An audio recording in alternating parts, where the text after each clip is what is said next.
Hi, welcome back to On the Water. I'm Captain Rod, and we're going to do a little fishing here on High Rock this afternoon.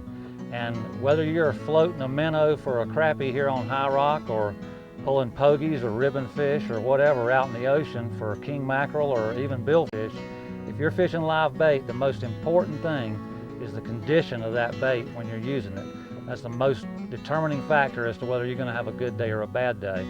Now, there's lots of places to buy minnows around High Rock here, but Randy up at Mimi's Bait and Tackle on Highway 8 has become known as the guy who really takes special care of the minnows that he sells you. Now, that's no accident. It takes a lot of hard work, a lot of effort, and a lot of money to keep that bait in good shape so that when you get it, it's in the best shape it can be. Let's take a look and see how he does that. Here we are behind Mimi's Bait and Tackle, and you can just see from what's back here that Randy spends a lot of time and effort keeping these baits alive. He's doing three things to make these baits as healthy as possible. Number one, he's aerating them, which is keeping air in the water. Actually, cool water is a lot more oxygenated than warm water in the first place, but he's also aerating them with air stones as well to keep plenty of oxygen in the water in all parts of the water column. He's also filtering, getting all the impurities out of the water, which keeps them healthy. And on top of that, he's chilling them. Air temperature today, we're in the middle of the summer, it's probably 85, 87 degrees. But the water temperature that these baits are in is always between 58 and 62, 63 degrees. That's the best way to keep the baits in the perfect shape so that when you buy them, you got your best chance of catching a fish.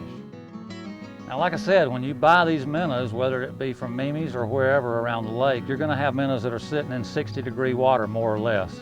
Now, a tank like this, which floats on the surface, is fine to use in March or April, October, November. But in the middle of the summer, when the water's hot, it's 80-some degrees on the surface right now, the worst thing you can do for that bait is to take that 60-degree water, put it in this thing which floats on the surface and moves water in and out, which is a good idea generally. But when you're moving 80 or 90-degree water in and out of these minnows, they're going to die immediately. So this is not what you want to use in the middle of the summer. Floating these baits on the surface is the worst thing you can do for them. What you need is an insulated bait tank.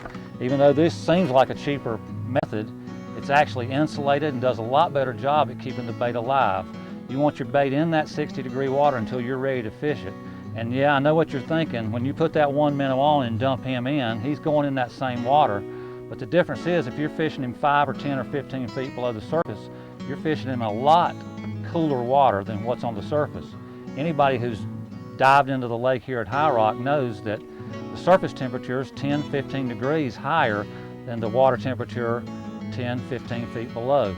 So you can dunk that one minnow, keep him out of this first 2 feet of real hot water, and he'll stay alive. But if you float him on the top in one of these, when you go out to get your second minnow, they're all going to be dead. So the best thing to do is keep them in these little buckets like this. If you're out here on a hot day, put an ice cube or two in it as the day goes along. Keep them cool until they're ready to go in. That's your best chance for a great day of crappie fishing here on High Rock. Thanks a bunch. Stay tuned. We'll have more on the water for you. See you soon.